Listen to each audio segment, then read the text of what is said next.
we were getting death threats.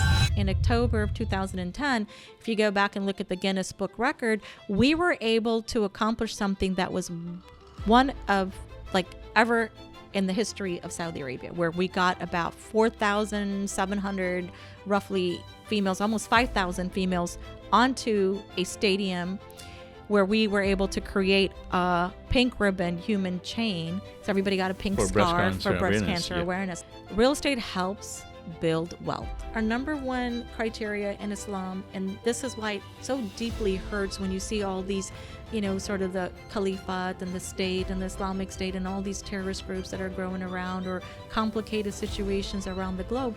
That's not Islam.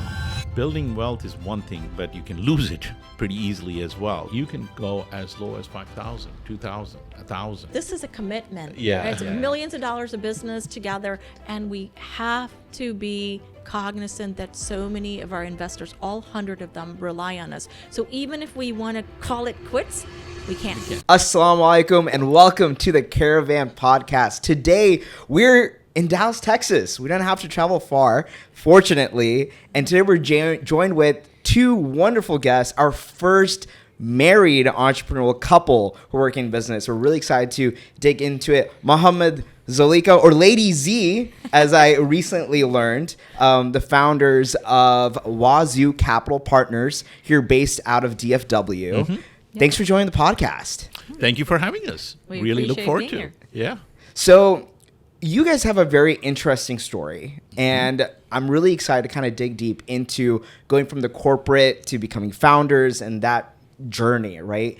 But before we get into that, I'm really curious what kind of lit that fire for you in terms of understanding, like in your upbringing, that kind of made you or led you in the direction of where you are now. Do you ever look back and think about, man, it was that moment that really changed the trajectory of my life?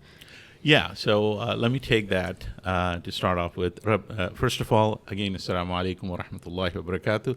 Thank you for having us on this podcast. I really look forward to having a good conversation on this. Again, my name is Muhammad Hussain, so I'm the founder of WaZu Capital Partners. So, interesting question. As you said, I've spent a significant amount of time in the corporate world, and that led to, towards the latter part of my career, into an area that I really liked, right? And that was away from technology. So my background is more in technology. I'm education-wise, I have a master's in engineering management with electrical engineering as bachelor. So did a lot of work in the corporate world on the telecommunications side. So towards the latter part of my career, I was involved in building up smart cities. That introduced me to real estate, right? So working with the municipalities, for example. That kind of, drew my interest in real estate and how cities work, how municipalities work, how the planning goes and so forth, and the benefits that it provides into the larger communities and so forth. So that sort of, I had that interest in the back of my mind, but that rekindled it. So that's what really then, I was in Mexico, in fact, in Santa Fe on an assignment for a couple of years. And my wife here, and I'm sure she will be talking about it as well, so she had a lot more interest in real estate way before me. And so she said, hey, we have a great opportunity in getting into real estate. And at that time, she was working with a few of her clients and stuff. So I said, okay. And I used to visit, right, from Mexico on weekends up here. She said, I have a great opportunity. We have a local real estate investment conference I want you to attend. And it was over the weekend. Now, how old were you guys at that time? So, talking about 10 years yeah, ago. about 10 years ago. Okay, so 10, 12 years ago. So still very recent. I mean, more or less, relatively Well, recent. Recent in a sense with the syndication with WaZu Capital Partners, but I took my first real estate classes in 1989. I've always been interested. Oh, so it's always been there. Oh my Oh, God! yeah. Oh come on! I mean, so my painful point. I was about 14 years old when my parents divorced. So it was very difficult. We had to leave our very comfortable house and move into an apartment. I think that's when I just started liking the whole real estate. Oh my God, it's so hard to keep a house. What's all the nuances about it and so on. And then you hear about all these, back then you saw magazines everywhere, right? My sister had to take up a job, God bless her, she's in heaven now. But she was like, my father and my mother for me. So Zulikha, Siddiqui, Fahim.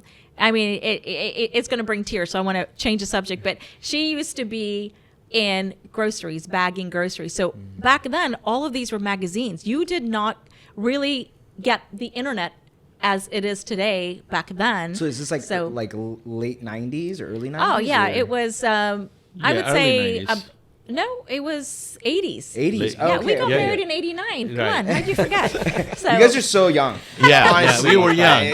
oh, God. Wait, Yeah. was All of them 20, are- you were like 22? Yeah, and I was 17? 22. Yeah. Oh, yeah. Wow. We Oh. got Yeah, engaged for mashallah. about a year. I think she was 17 at that time. No, I was no, about 22. I was 16. Oh. Honest. My grandma It's been set a us up. My grandmother set us up. Like, he probably Yeah. was like clueless because he's actually, so my older sister's married to his older brother. Okay. Oh. Wait, okay. your Yeah. older sister is married to his older so brother. it was a Older brother, buy one, yeah. get one free deal. Okay. No, wow. but okay, so that's the same situation that I have with my mom and my Oh, dad. no kidding. So two brothers married two sisters. I guess it's the same thing. It's like the Yeah, negotiations are great. There back you then. go. That's right. That's right. Yeah, so but, I mean, it was really sweet. His mom really liked me, and then started asking my grandma, hey, would that be possible? And so, subhanallah, I mean, it's all good. It makes We- family I reunions was, easy. I was in my final year, final semester in Double E, trying to give an exam, right? And then I came back. This was in, I think, November or December of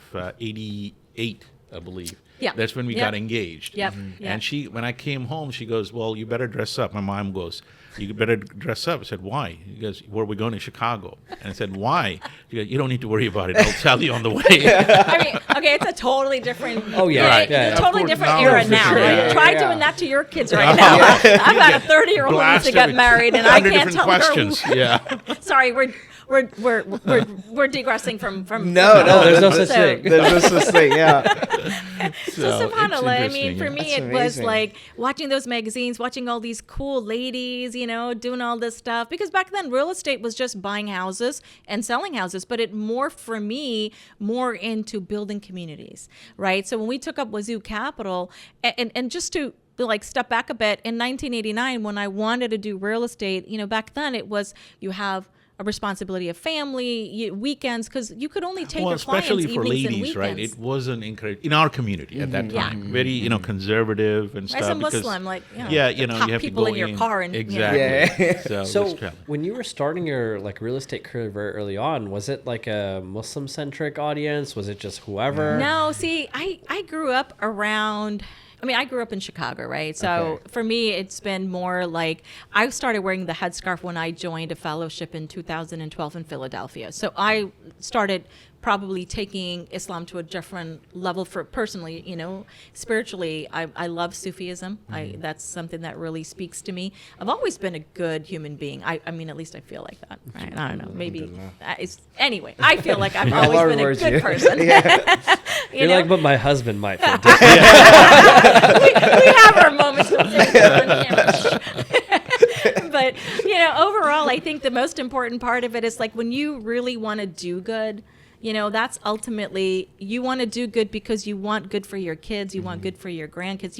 We are a very community-based religion, right? Yeah. If we take care of our surroundings, God's gonna, and all those other good people are gonna take care of my kids and my grandkids too, Well, right? I think real estate is really about relationships, right, and interpersonal communication skills. Sure. That's where she really thrives. That's where her strengths are.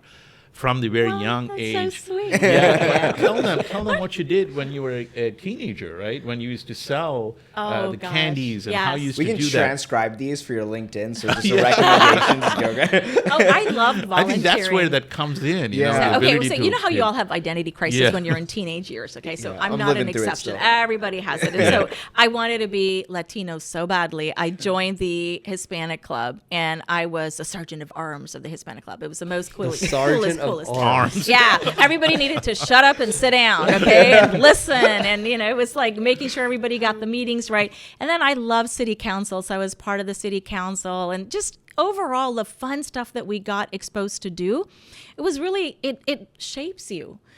All these opportunities, whether it's volunteering, whether it's a paid position, so on. Ultimately, all of these things eventually make you who you are. But at the core is our religion. At the core is our soul. And what our soul feeds off of is basically the Quran, right? So you got to go back to the book that tells you, and I think as a child when you're growing up, you subconsciously know that because your parents have put it in and you. the values that you grow up with, right? True, And that were true. instilled on But us. I so. think the entrepreneurial where you were Yeah. coming at, Yeah. I was selling candy. So I hope my coaches and professors and teachers don't know this or not watching the podcast, but I would get the candy. I don't know if y'all remember Cadbury. So they would give you those candy bars for 50 cents. Well, I would go to the gas station and try to sell it for $1 for people who were putting up gas in their car. Hey, I'm doing this for school. I need you to buy this for $1. And they'd be like, oh, but it's such an innocent child. Okay, we'll buy it for $1. So I'd keep 50 cents and bring the 50 cents back to, the school because we were fundraising. So the Cadburys were supposed to be only sold for 50 cents. But anyway, we made a profit out of that. Yeah. So I think a lot of it had to do with just being able to Yeah. do that, thinking out of the box, but it was still halal because they were willing to pay for it, right? It's bartering, Well, it's trading, money for, negotiation, and, And alhamdulillah, I think, Yeah, and then I think also, over the years, then when we got married, obviously, we got our first house. So that experience started building up, right? So negotiating and, looking at the different houses. So she had a knack for, what she wants in the house. So we bought for our first house in 1992, I believe, when our second son was born. Yeah, Wasim was born, Yeah, subhanallah. alhamdulillah. Yeah. So, and I got to pick the wallpaper. Ooh, yeah. what a mistake. I went all out. so that's, I think, where she got her stuff. And I enjoyed, then we got real creative. Yeah. But we did a lot of real estate we for did ourselves, for our flips. family. We did a lot of flips as well, right? So Yeah. throughout your career that you're kind of going through, because I guess you were in IT, correct? Or Double E, more in so? telecommunications. Telecommunications. Yeah, right. You did it for right. like 20, 30 years? I'm trying to remember. Yeah, about 30 years ago. Okay, Yeah. so you're 30 going through now, this. more than 30 years ago. But anyway, yeah. So 34 years on ago. the side, as Yeah. you're doing corporate, you guys are still doing these like side projects. Yeah. Yes. So it's more like a Very much not so. a hobby, but it's your side project, right? Correct. Now, what was that like though, right? Because I think, I don't know what, like divorce rates right now are so high, right? And that's before me getting business involved. Yeah. How did you guys have like a sit down conversation between like, hey, we have our parenting hats on, we have our husband and wife hats on, now we're putting on a business hat. How did you guys, go to the table together and be like, okay, this is how we're going to structure it? Like, how did that conversation go? Because oftentimes with co-founders, right, they always say like, oh, your co-founder is going to be like your partner. Like it's like getting married, right? And so you're getting married squared, right? So Exactly. Yeah, we see each other all day. You won't believe what this guy said on this email. Oh, And nowadays, working from home, we're just about 4 feet, 5 feet apart. Hey, did you not have a do not disturb on? Exactly. No, I actually want to say sometimes it's really interesting where he has to go into the office because we probably have those conversations on a daily basis because there's projects that need attention. But how did we actually, so you're asking, what did we do to sit down and really start this? Well, I think where it started, right, is I think it started sort of naturally. Yeah. Because what happened was, I was moving up in my career, and she was a homemaker, take-home-maker. And, I give her a lot of credit because she's the one really who brought up my children, and our children. And Yeah, he wouldn't even remember what grade they were in. Yeah, so I was traveling a lot, domestically, and then I got an offer to go overseas. So each time, well, before that, actually, we got moved over, right? We got transferred. So I was working for a company, Sprint, and they moved me from Dallas to Kansas City. That was the first relocation, right? So we got a lot of help, obviously. So with each of these relocations, she got an opportunity because remember, we have to sell our house, right? Although at that time, relocation packages were very, very good, especially for management. And I was in management and stuff. And then overall, then into executive management. So she kind of then started looking at, with her natural abilities, to see what the market is, not only here for selling, but also for the place where we're going to be relocating to. So that taught a lot, right? And that's where we would have conversations and dinner table and stuff But as you know part what, of it. you said I was just so just to clarify a little bit. So the homemaker part was fantastic. Like, it was great. So I never want to tell a woman, which is really important. And for every podcast listener who's a female and anybody who's supporting a female, she has a right if she wants to work or she doesn't want to work, as long as you guys have those conversations. I love the time that I didn't have to go to an 8 to 5 because I was busy doing a 7 a.m. to 7 p.m., sometimes 7 a.m. to 12 p.m. stint because I was volunteering as a PTA president or working at a interfaith organization or a social justice, or gosh, when I worked 6 years with the Democratic Party I was appointed as the Muslim Outreach Director for the Dallas County Democratic Party, and I loved a lot of this work. But when we got opportunities to move, whenever we moved, like we moved to Saudi twice, we moved to Kansas City, Virginia, and then now we're back in Dallas since 2012. So I think within You're our buying, course, selling your home. Yes. well, we're buying something or and renting it out. Or as an renting it out, investment. and yeah, we're buying yeah. investment properties Yeah. too as we Yeah. move around and we, Yeah. have this opportunity and we're leasing them, renting them out, and we're doing it for ourselves. We're doing it for family. We're doing it for friends. Why I really started saying I must do this for a business is because I was freaking giving everybody free advice. I still do, but now I feel a little bit more confident and comfortable. And when I was in Saudi with him, I got into an organization that was trying to get into the Guinness World Record for breast cancer awareness. So in 2010, in October of 2010, if you go back and look at the Guinness Book record, we were able to accomplish something that was one of like ever in the history of Saudi Arabia, where we got about 4,700 roughly females, almost 5,000 females onto a stadium where we were able to create a pink ribbon human chain. So everybody got a pink For breast scarf cancer for breast awareness, cancer yeah. awareness, Right. alhamdulillah. So that's when I coined that phrase, empower women, improve the world. We were getting death threats. Well, Because mind you, this people- was yes, pre-transformation, oh my right, of God, Saudi. yeah. Women couldn't gather women in this could not large drive. number. What year was this? 2010. 2010. Oh, wow. 2010. Yeah. Now look 15 at years it. ago. It's not Yeah. that Lady long Gaga ago, gets is to it? be there. Yeah. I mean, that one you can't imagine. There were quite a bit of restrictions. Women couldn't drive, obviously, right? They couldn't go by themselves into many places and so forth. So under those circumstances, organizing this is much more challenging as well. Yeah. So you actually get to hear that I've got the U.S. patent for the phrase or the coin or Trademark. whatever. Trademark. Yeah, Thank you. patent. That's what you call it. Yeah. Empower women, improve the world. We're going to go that direction. So, yeah. Inshallah.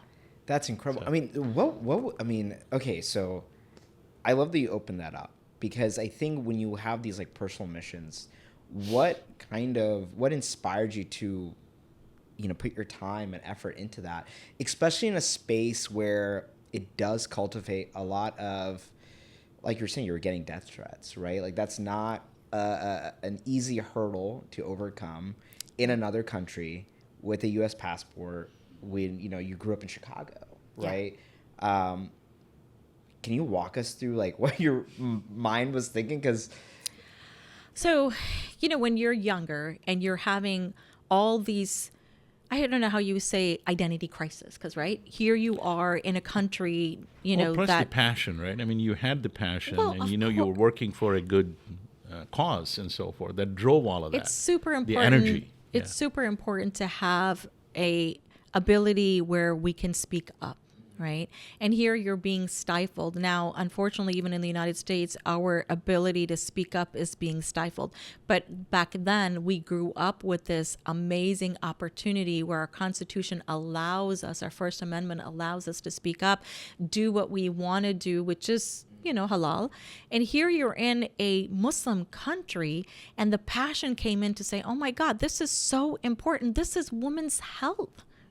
By the way, men get breast cancer too. We didn't know that until I actually learned that, But our Islam teaches us as well to learn, right? Iqra, that was the very first word. So you can't stifle people the way they were. And this was an opportunity where it meant health for women. So I don't think I was expecting such a backlash. I wasn't expecting these phone calls and death threats and stuff. I wasn't really. So maybe ignorance is a bliss. I don't know. But I'm so grateful for that opportunity. And then when we were able to accomplish it, it was another, how would you say, level of, I don't know, the word I'm looking for is excitement that, mashallah, when we put our mind to it, we can Yeah, it's an really do accomplishment, things. Yes. Yeah. It's beyond an accomplishment. I'm just trying to say, like, you know, when you just feel like you took a dive out of the airplane with the parachute and you never thought you could really do it. I'll be honest feeling. with you. I haven't done that yet, so I couldn't. I haven't. I want to though. I haven't either. I haven't either, to be honest. But you still have a chance. yeah. You can do that. I felt like, alhamdulillah, you know, this is where when we put our mind to it, women can do so much more, alhamdulillah. Very true. And I think coming back to real estate, so moving it back to where we originally started, ultimately the most important thing for me is real estate helps build wealth, right? As women in general, so the reason I had even brought up that whole, you know, pink ribbon human chain getting into breast cancer awareness is now we need to bring the awareness of the next level. We need to take care of our health. We have all these opportunities with the internet that you have, you know, information to your fingertips, right?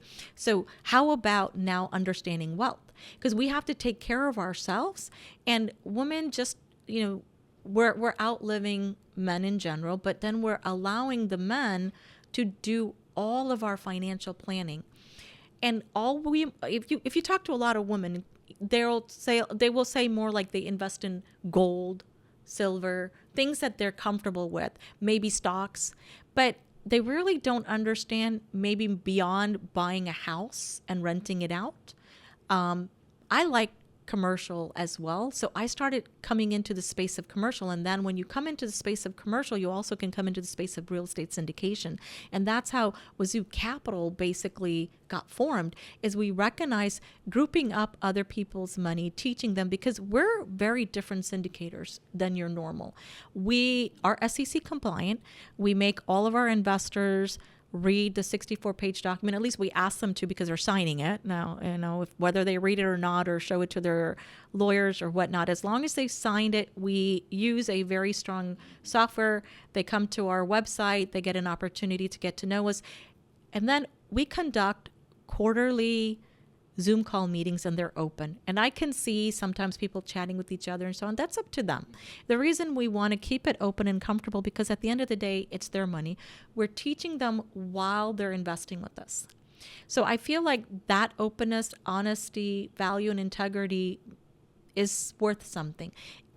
I also recognize it's a lot of stress on us. Yeah. I think, you know, real estate, what you see in typical syndication is, right, they will obviously get, a syndication going, collecting funds and so forth, and they talk about, really building wealth, right? So what they don't do in general, majority of the folk, is to teach you how to preserve that wealth as well, which is a very important thing, right? Because building wealth is one thing, but you can lose it pretty easily as well. So by preserving, what that means is now you're spending and investing time in your investors, right? Or non-investors as well in general. And how we do that is through masterminds. We conduct, and we used to do this on a monthly basis. And then this was pre-COVID, and then after COVID, mostly it was Zoom calls and stuff like that. So, but nevertheless, that's an important aspect and a differentiation of WaZu Capital, right? That how we can help them. And a lot of people, including ourselves, before we got into real estate, we weren't aware, for example, that you could use your 401k, your retirement funds, to invest in real estate. Because for years and years, all we've been doing is allowing Fidelity and Charles Schwab's and so forth to play with our funds. And all they would return is about, on an average, maybe 3 to 5% on tops, right? Over the course of, in my case, 30 years. And since we brought in those funds into real estate, those easily tripled or quadrupled and stuff. So that's what we want to do. When the market was great. Right. I mean, I'm talking about on an average, right? Yeah, so you could still do triple and so forth. It takes about 5 years to triple that, sometimes 7. I mean, we want to keep things realistic. And so there's been like great opportunities. And then when your interest rates have gone up so high, because some of the projects that we have going on has a lot of challenges. I think that's important to sort of put out there, the honesty of it. Yeah, I mean, with With challenges everybody comes, else. opportunities, and it's not just for challenges for us, right? For example, where we are, much the everybody. economy and so forth, and interest rates and stuff, and that's where, our investors realize that, majority of them, right? How you face those challenges and how you mitigate those challenges and the risks along with it is what they're looking for, Again, going back to make sure that you're preserving the wealth, their capital in this case, or so forth. So that's kind of an advantage we have. We try to get into the projects that are 100% Sharia compliant, and Allah subhanahu wa ta'ala, blesses and gives barakah in that, right? While others are going bankrupt because of carrying cost and whatnot and unable to pay their mortgages But we back. we do have Muslim clients and non-Muslim clients as well. So we do have a spectrum of opportunities, some that are Sharia compliant, some that are not. So it all depends. I mean, we do cater to all spectrums, right? So in other words, if you're a moderate Muslim or a non-Muslim versus a very orthodox Muslim, some don't even want to look at opportunities where it's a Sharia compliant loan. It needs to be all cash. So we've got a couple of projects of, similar, of different, aspects of that to cover. And we'd love to. I mean, ultimately, like we've talked about this, we'd love to have all of our projects go Sharia compliant. So we're always looking for those strategic partners because as a Muslim, that's ultimately our goal. So sorry. No, I was going to ask, have you ever had someone that's not Muslim and ended up doing a Sharia compliant one? Oh, out of yeah. curiosity? We have it right now, as right you now. mentioned, right? So, and he's Norman. His name is Norman.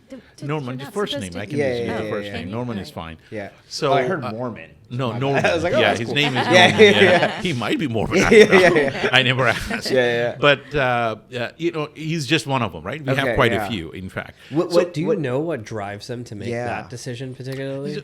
To be honest with you, it's not a decision for them about Sharia compliant or non-Sharia compliant. It's all if the returns are there. They're looking I think purely for returns, syndications, people, and also who's behind it, right? The like sponsors. You invest in And the person. Exactly, right.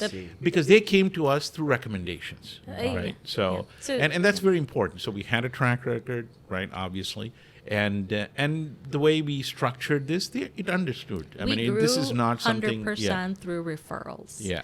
It's a good way to grow. Yeah, that's like absolutely. somebody Best way to else grow. was. Yeah. Because ultimately, in a real estate transaction of this kind, which is a syndication, people are investing in the person first. So you guys are kind of pooling all this capital together, creating these syndicates, different funds, I'm assuming, and then you have like a component of education, mentorship that's integrated with like the services that you guys offer. So it's kind of like helping someone through that journey.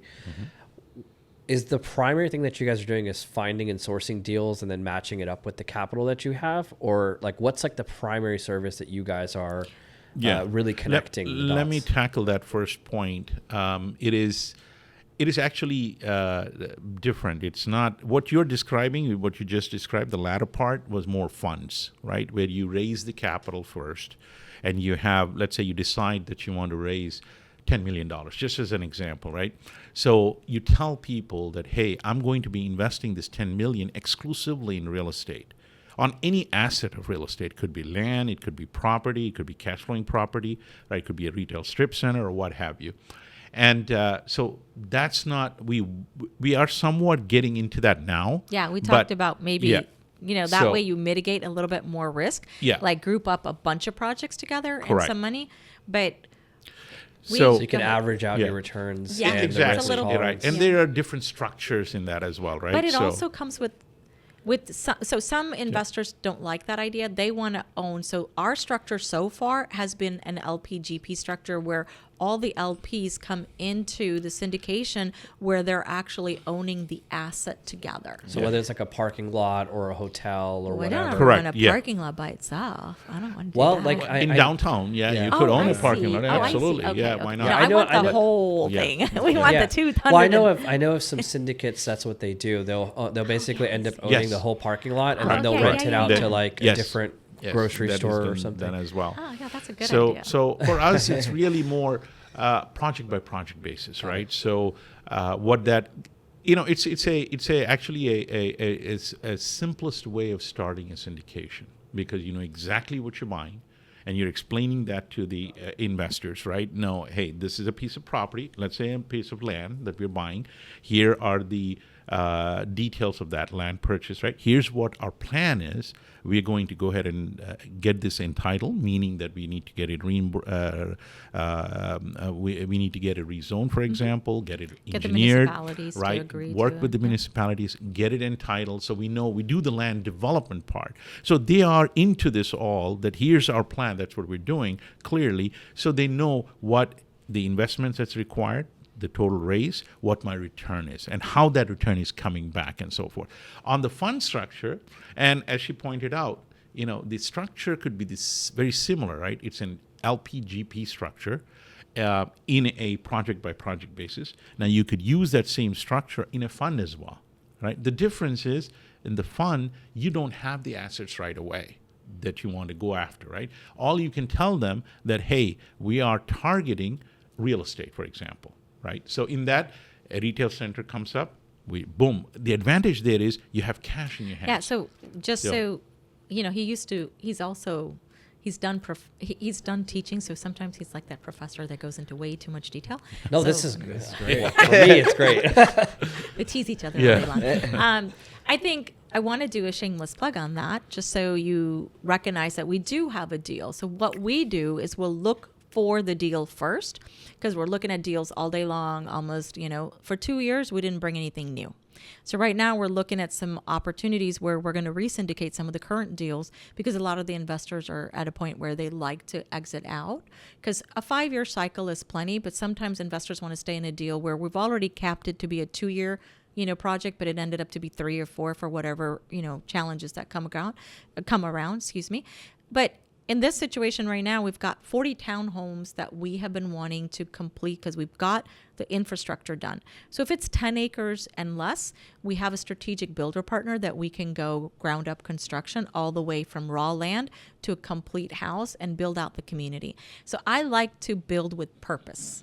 Like, let's do something a little bit more valuable, because housing is one of the basic needs, and there's so much workforce housing that we still need in our Dallas Metroplex area. So a lot of raw land sitting out there. If we can pull money together, everybody's making money while doing good. Subhanallah, why not? There was I think it's a suburb of DFW. I think I shared the video with you. It went viral on TikTok, and it's this person who bought essentially like a shopping mall outlet. And the city was like, can you like revitalize this? And so he pretty much talked with the mayor and got the green light on pretty much being able to fractionalize inside this huge shopping outlet mall. And so what he's done is, I think on average, they were like, was it Dollar Tree wanted to rent out the spot? Okay. And it was like $7 a square feet or something like that. Wow. Right. And he rejected it. He's like, we're going to do a bit something different so we can Okay. cultivate community building. Yeah. And so the parking lot got some updates. So where like, people can park obviously still, but there's like seating area. And inside he fractionalized it to almost like stalls. And this is kind of what they like when I went to Thailand in Bangkok, there's a lot of shopping malls with it's fractionalized like this. Right. And so you have multiple shops, and because there's such a, everyone's really looking opportunities to make some extra money.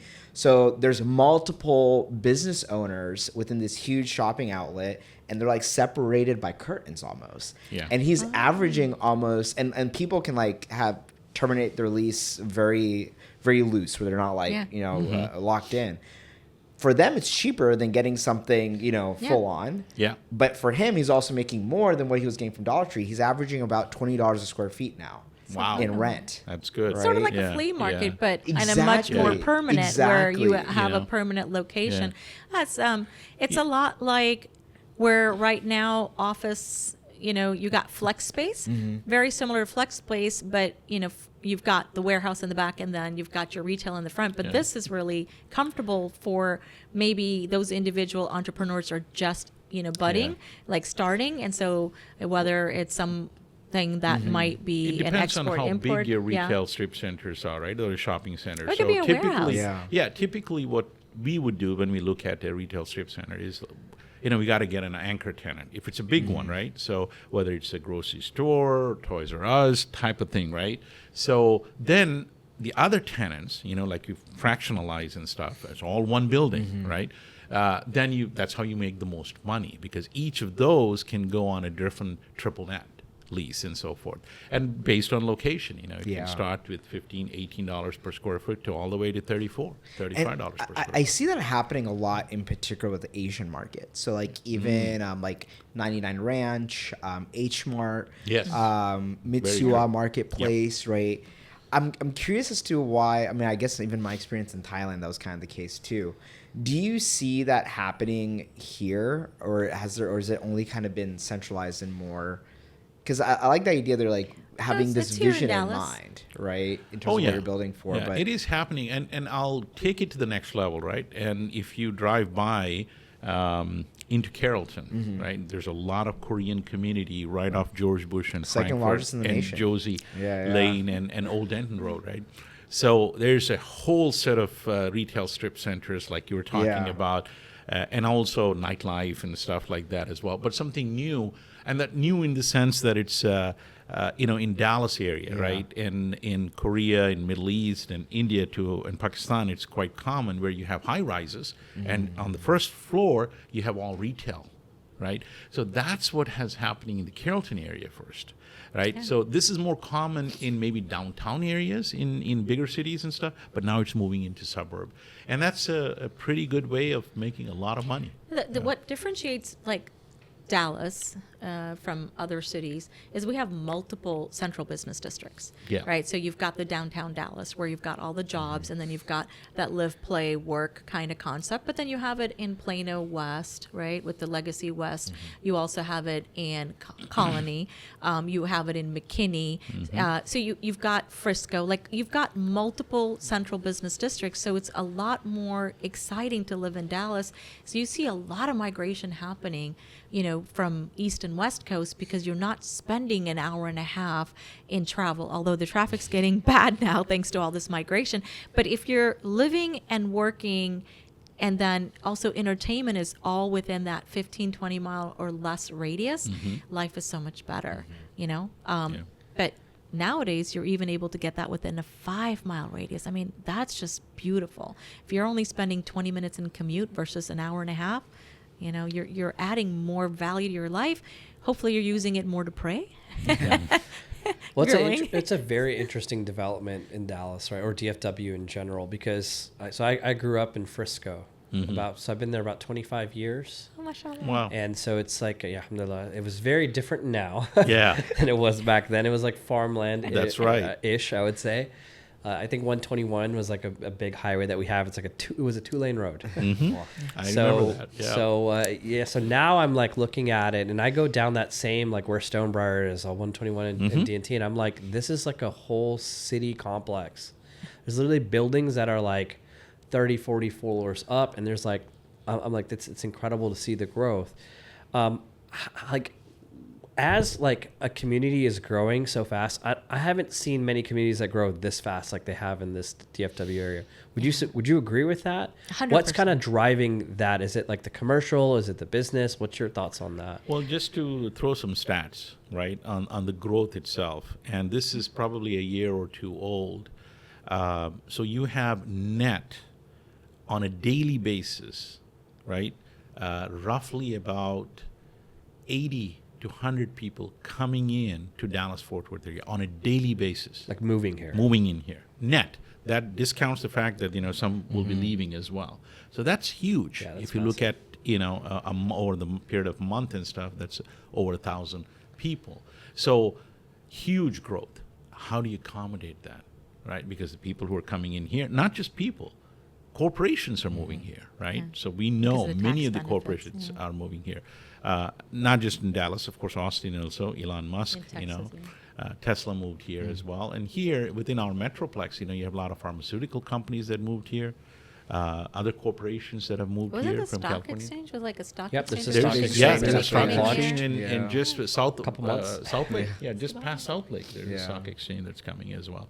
So, a lot of headquarters it's hard to be prepared for that because nobody could forecast that this would happen and this quick, right? Because I remember going back 42 years ago when I first came here, the main highways that we had was just not George Bush, 635. Yeah. Oh, 635 and unfortunate. 35, that's it. You know, and Dallas North Tollway would start from 635 and go to downtown. That's it. That was probably about 10 miles. And now it's going to Oklahoma. Oh, yeah, exactly. Because I'm on that other end. So yeah, it's phenomenal, and of course these city state is trying But to do. I have to say, I am so happy that our Muslim community has just Oh yeah, blown you're out. right. Yeah. I mean, Yeah. that, alhamdulillah, I mean, we don't take it for granted. It's just a huge blessing. We appreciate it. And more individuals, very, high caliber, people from California, New York, and other parts, it's good to see that. And young folks like Yeah. yourselves, this is nice. This is good to see creativity and passion and hard work. And courage. Like, you guys are out there, mashallah. Yeah. That's Yeah. pretty good. And now cities like you were saying, Frisco and all up north are pretty saturated. There's no there's no land to develop, right? Yeah, it's Frisco, crazy. for example, Plano, of course, the same. So you're going more north or east. I mean, look at Murphy. I mean, these cities you've probably never heard of. All right, just 15, 20 years ago. I remember in the 80s when I used to go to Lake Lavon with a friend of mine when I was in college, right? It was like going into middle of nowhere.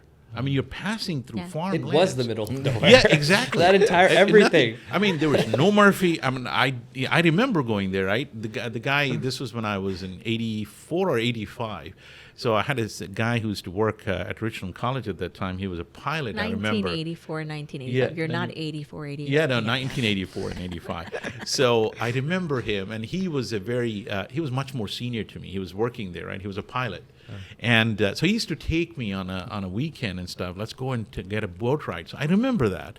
So, and that was the case up until 10 years, 12 years ago. Then you had East Plano developed. You got the Yeah. Epic Masjid. Then you have Murphy. Now Wiley. But post-COVID, it's just Yeah. blown up. I mean, It is. post-COVID, the community has grown, Yeah. Muslim-wise, and then, of course, every other community as So well. in a Muslim context, what do you think has really driven that significant growth? Do you think that it's attributed to just the amount of scholars and masajids that we have, or just the community and wide, the combination of? What's your thoughts specifically for the Muslim real estate buyer, or the Muslim individual that's moving to Dallas? I think that it's a combination. The number one is COVID really did a number on a lot of people. So I would say pre-COVID, it may have just been the fact that they were having a job relocation, or they really wanted a better Islamic school, or they were in a community that didn't offer all of the services that they needed. But post-COVID, is probably more so because they needed a little bit more of everything, not just the tax benefits, because you don't have income tax with Texas, right? But they also wanted a better place for their families, because you had families move. You had one person from a sister or brother move, then the parents moved, and then the rest of the siblings found jobs and moved. So job creations in the Texas or in the Dallas Metroplex area in general were very valuable for people to move. And then, of course, the scholars and the schools that come with it. We have some of the best Islamic schools in the Dallas Metroplex area, and not a few, many to choose from, Yeah. but most of them have a wait list. So people are putting the kids on wait list, and then ensuring that they get in, then the moms and the children move, and then the husbands find the jobs and move. So this has been really nice to see that, mashallah. I mean, that's Yeah. a big change, right? Yeah. To be hey, this is going to be my home base now. I was not familiar with the fact that there were that many people that were coming just specifically for maybe some of the private education sector for the Muslim community. That's actually interesting to hear. Yeah. I mean, I Yeah. know of a lot of these amazing institutions that are around here, but to hear it out loud and to say okay, I'm going to move, my wife and my kids are going to be here, and then I'm going to go. Yeah. And then they're also people that are usually from Chicago or New York or California and other areas too. So it's it's Yeah. interesting. It is. And I think the House big part. values too, though. Yeah, I mean, well, Yeah, of Yeah. course. Well- I mean, a lot of times, they look at, different factors, right?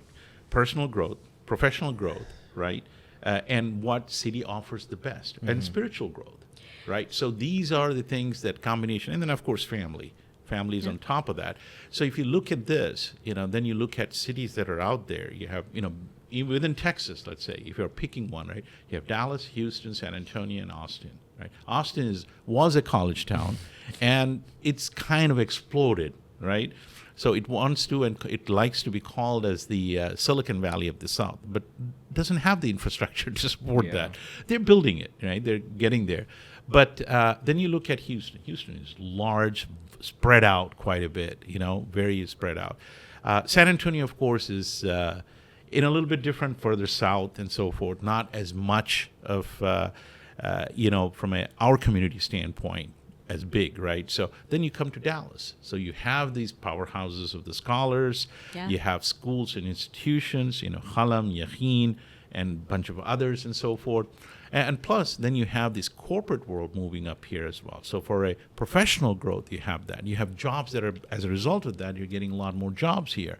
And then you don't have a state income tax on top of all of that. So it's a win-win. And then that's when why your we see a lot. community is like growing, Yeah. even if you're going like to decide that you want to homeschool your children, you have a larger Muslim community to select from, and so it makes it a little bit more easier. Or if you're deciding, I would like to send them to the Frisco Public School. I mean, this because you live in Frisco, just that city alone, you can see there's so much demographic changes, right? Oh, significant. So now you've got a whole huge classful room of Muslim students. When I was in Illinois and Chicago, I was like, I want to say in my first grade, I went in, I remember my girlfriend, my best friend at that time, Anjum Ansari, ran up to me and hugged me because we were the only two brown kids, in that entire school.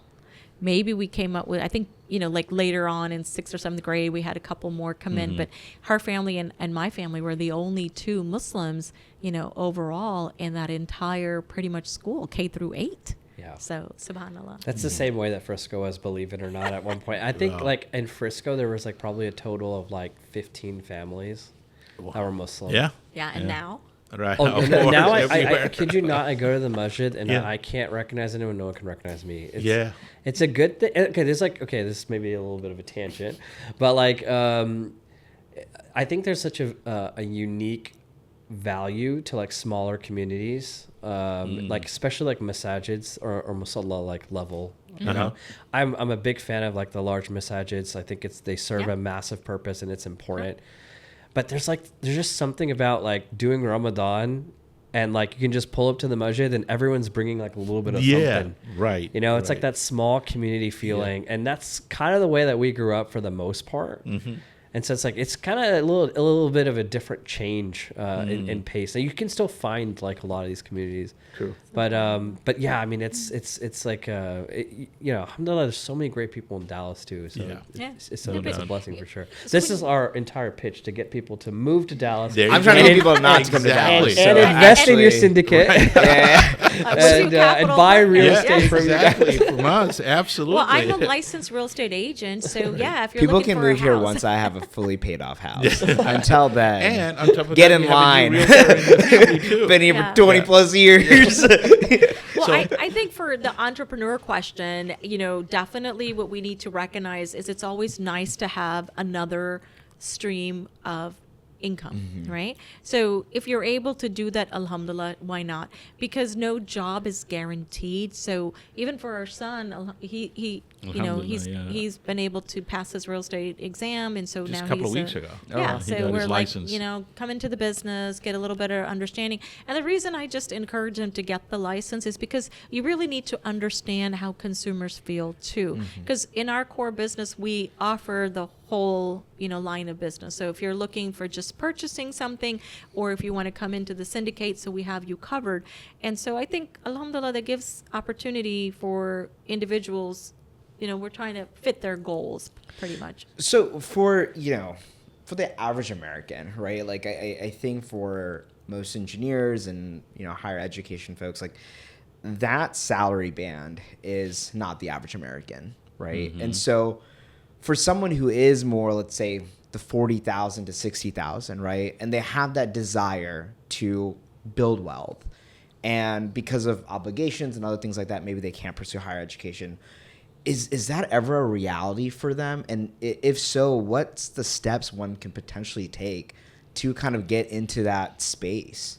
Into the space of real estate or investments? I guess even investing, right? Okay. Because I guess you guys kind of take like group collection, right? And Yeah. then- But not on that small level. So Yeah. where we get stuck up because we're SEC compliant, we have to take accredited investors. Now, on some of our smaller projects, if we're friends and family, we know them well, and they're not accredited, and we have sort of a smaller buy-in, a 25,000 or a 50,000, which we don't have many of, unfortunately, because it's just not a reality. However, I know people that I can connect them with that will be okay to take a 5 or 10,000. Let's explain the accredited investor, right? So the lingo, we use a lot of that, accredited versus non-accredited. All accredited means is, your net worth, right? So either if you're making $250,000 or more in income individually, you're an accredited investor. So what the government does do you is just protects get that, or is there like a process? There is a process. Okay. There is when we do syndications, SEC has some guidelines. So there's an investor questionnaire that self-certifies them, right? Saying, oh yeah, I am an accredited investor because I have this, or collectively my net worth value is $2 million, for example. So let's say, Dr. Joe, right? Yeah. Dr. Joe's making 267, right? Sure. Is that like, let's say pre-tax? Would that 250 be post-tax? It's gross. It's gross. Yeah, gross. Okay. Yeah. So, and then like, okay, they've never done investing because they've been busy with medical school and whatnot. This is literally like so many people that I know. Sure. Where do they go? Like, okay, I'm accredited. How can I let people know? Do I just self-claim it, or do I go to the bank and tell them, or? Oh, so you go to WaZu Capital. Okay, yeah, there you go. And you send us a That's right. Yeah. We'll send you a Come to form. us. Yeah. That makes you So self-certified. you'd be the one like, okay, Yeah, you know what you exactly. do, Yeah. we can kind of lead you down. And all this is online, to your point. We send them a link, they fill it out, they boom, boom, boom, boom, boom. And then we got a law firm that sort of goes Yeah. through the. Yeah, it You explains to them. really do have a private placement memorandum, which is like 64 pages or so. You got to review it, and The that's what whole we were saying idea earlier. They behind need to read this, it. Naveed, is really to protect you, right? course, So government yeah. is protect, especially the non-accredited. So the ones that are making less than 250, they may not read all the documents. They don't realize the risks. So there is much more importance to them. Yeah. The government protects them, saying, hey, do you really understand? Because this is income that is not that they can just stack away. This might be their life savings, for example. right. So that's why that differentiation is there.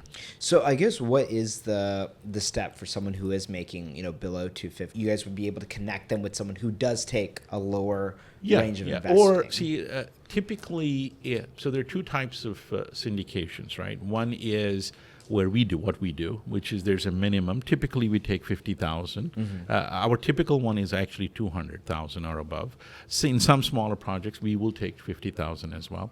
Or you go to somewhat like crowdfunding. You can go as low as 5,000, 2,000, 1,000, right? So that opportunities are there as well. We can certainly guide them towards that as well. But I think the whole idea is even if they have $25,000, for example, they can start small, right? They don't have to go into big projects. That's why I tell especially the students who have either, somehow they saved up some money, even 10,000 or so, guide them to areas where they can invest and slowly start accumulating that wealth. Then come into true real estate and so forth. But I mean, syndication. some of them are probably looking at buying their first house first, Yeah. right? Before they go into investment. So our goal normally is talk to the investor first, right? What is their ultimate goal? Some people, feel like this is a rich, like get quick rich scheme. Is that how you say it? That's not, this is not. No.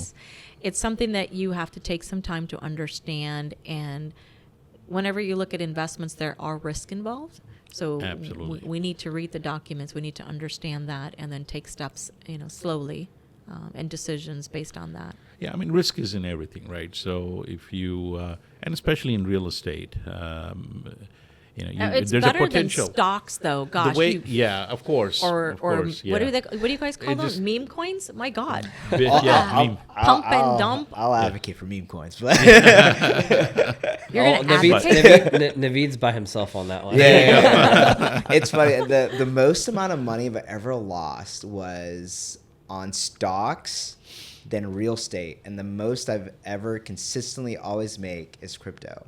Oh, really? Yeah, you know what's funny? You know what's funny? It's because, and I do think it's Okay, important. don't jinx it. Yeah. Yeah, Don't alhamdulillah. jinx it. I mean, Allah increase me in my wealth. Alhamdulillah. I'm doing Yeah. well for myself there. Mashallah. But I think it's interesting because I think, you know, a lot of Americans want to increase their wealth. Of course, We saw right. that very clearly when COVID happened and we all Mm-hmm. got the checks, and people wanted to know, where do I put money into?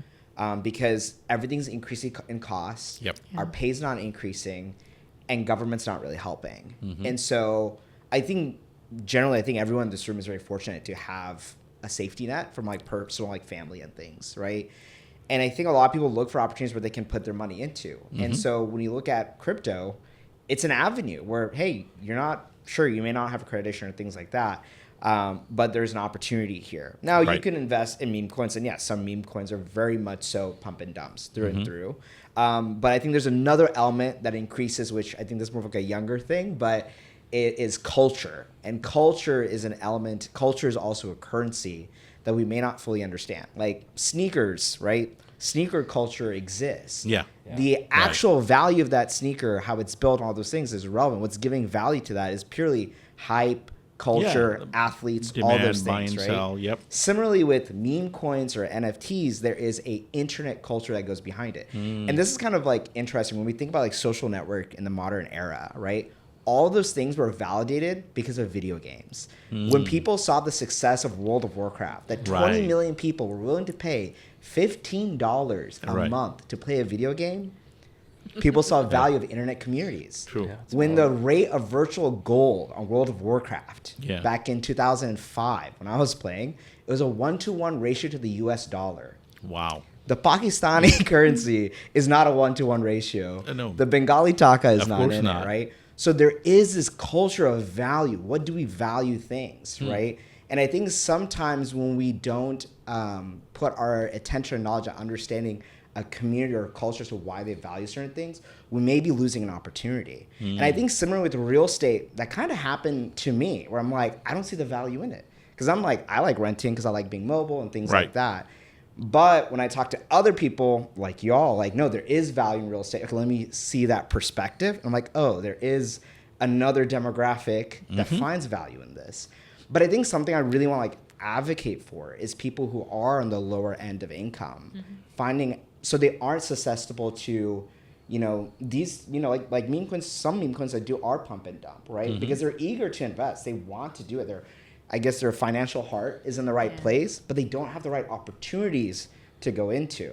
And so it's like, what are the opportunities they have is something I'm trying to discover and find, because I have so many, you know, at least growing up, I've had friends with different ranges of economic success. And so, alhamdulillah, I've been put in a position where I'm able to learn and speak to people like y'all and being able to point them in the right direction. Like, hey, I know you're trying to make money. I know you're eager.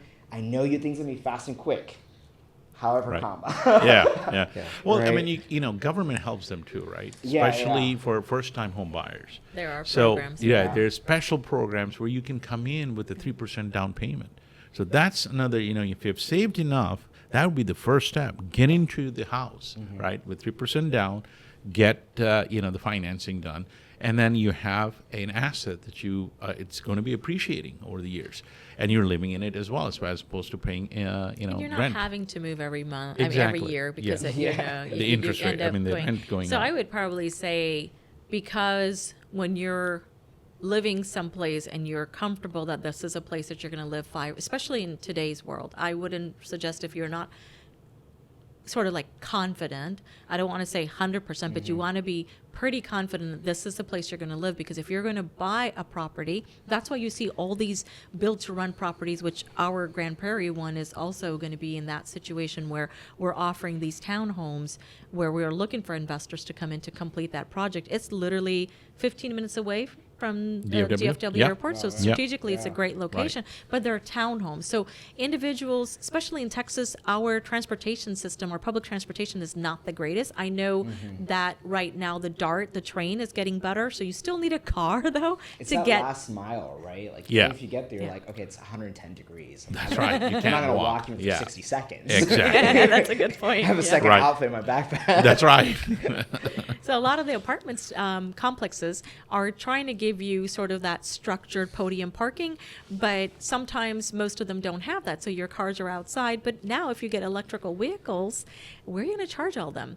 So now you're coming to the next era of potential challenges. So we're mitigating those challenges by saying, okay, we're going to offer these communities where you can rent and maybe even rent with another group of maybe a roommate, another family, however you're able to do, because there are bigger spaces now. You got 4 bedrooms, whereas I don't see, even if you have 4 bedrooms in an apartment, that you could sort of work with that. So maybe if you got, another relative, or a lot that we've been doing with our townhomes is we're putting a bedroom on the first floor, so you can bring an aunt, you can bring a grandparent, somebody that you feel like you can share the house with, that is adorable and easy to get along with, and then you can share that cost. So coming back to what you're striving for, maybe that might be an opportunity where they can save a little bit more and then eventually work their way to a house, because our townhomes are going to be able to offer that hookup that you need for an electric vehicle,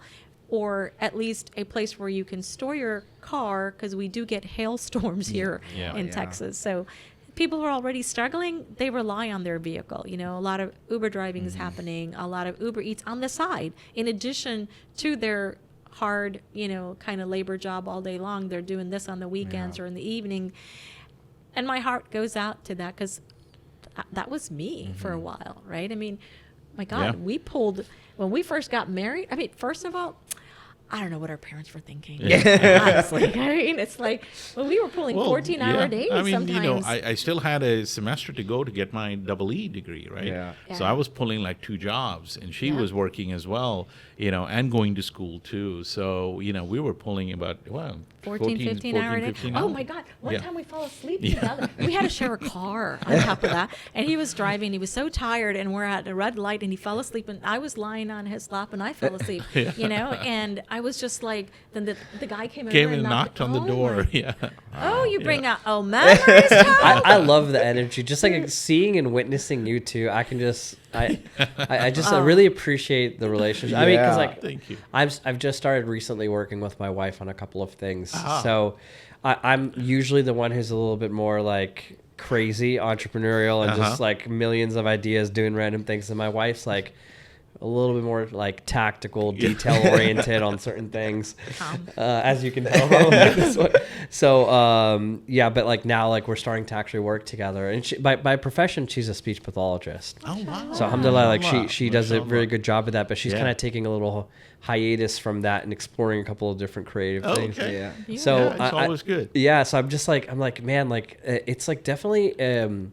It's definitely a different experience working with your significant other in a business. Yes. Like we always relate. I think like multiple people that we've talked to, where I was like getting into business, someone was like getting married to them. Yeah. And I think it's true, right? You're like, you have to intimately know how someone thinks and operates, how they're going to react. You have to have that trust factor with them. They have your back, all those things, right? Right. But then like you... Married squared. You're bringing those problems home, right? I mean, So How do you? Sorry, go ahead. No, I was gonna literally go there. It's like I was like, for us, like what helped us is like we already had like really good foundation about how we're going to manage things. Then we're like, okay, here's the next thing. Here's the next thing. And now we're finally like almost 8-9 years into our relationship. We're like, okay, now let's try this entrepreneurial thing. How was that for you guys? Like, did you guys? It sounds like you guys just started this from the jump. Like. Yeah, pretty much. Kind of worked really. into it. Yeah. So, I think we were, sitting in our study. Actually, that's when we came up with the idea of starting WaZu Capital Partners. All right. So this was about 6 years ago or so, 6 or 7 years. Yep. And really, COVID kind of Pushed you. forced us We were into able getting to this. do that. Yeah. So, Because we were working. So we were working with another company together, and when COVID happened, that office shut down, and so we were able to, sort of, and it's so funny because people say, well, where'd you come up with WaZu? And we're like, okay, my husband's middle name is Wasif, so it's W-A, and my name Zulikha with the Z-U. That's so how the Arabic pronunciation is Zulikha, but look, I do commercial real estate, so I'm around a lot of white Texans. So out of respect, the white Texan man, they call me Lady Z. And so the Lady Z was like, perfect. So I'm happy with Lady Z until my kids were like, wait, you sound like a rapper. And I'm like, too late. We've already, committed to the bit. Yes, Committed we've to the committed bit. to it. And then my daughter's like, okay, fine, I'm going to create an avatar for you. I'm like, what's an avatar? She's like, over here. So you can see my business cards. Oh, but no, we fight all the time. Please, you need to recognize this is a commitment. Yeah. Right? It's millions of dollars of business together. And we have to be cognizant that so many of our investors, all 100 of them, rely on us. So even if we want to call it quits, we can't. We can. It's Well, a I mean, commitment. there are obviously pros and cons, right? So as I started off saying in the beginning, but then one of the biggest pros is, you're bouncing ideas, right? So one of the things we're doing is, hey, I'm looking at this from this perspective. What do you think, right? So because she's almost there, right next to me and stuff. So she'll say, no, this is not. How about did you look at it this way?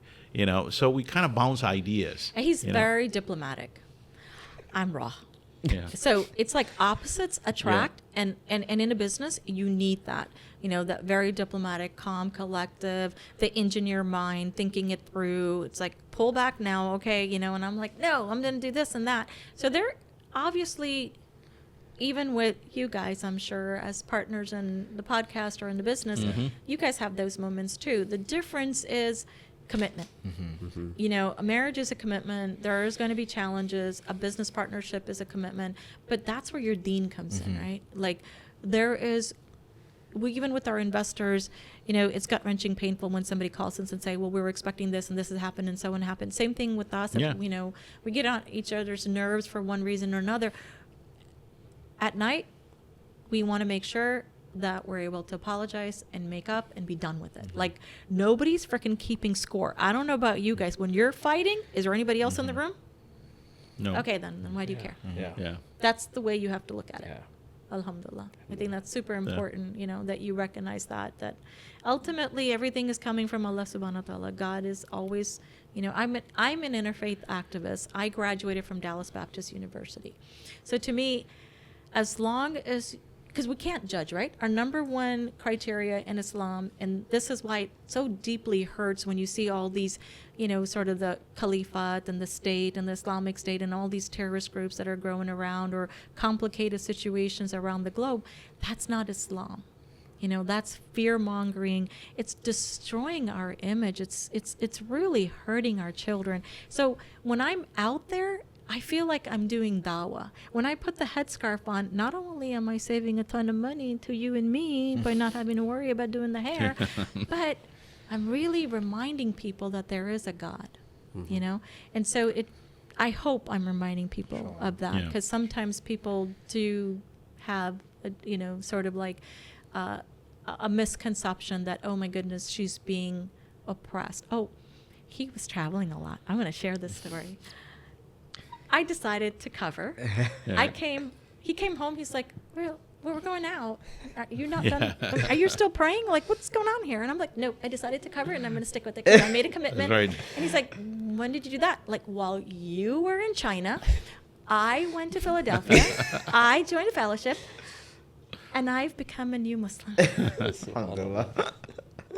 And believe it or not, I wore this to Dallas Baptist University, and there would be somebody that wanted to convert me every day. And every single day. And I would sit them down the bench. And she is serious. That's what they do. Yeah. But you know what? Yeah. They loved me enough to want me to go to heaven with them, right? So that's how I looked at it. Yeah. So I'd sit them down and I say, can't judge that I'm going to hell, now can you? Because I can't judge that you're going to go to hell, now can I?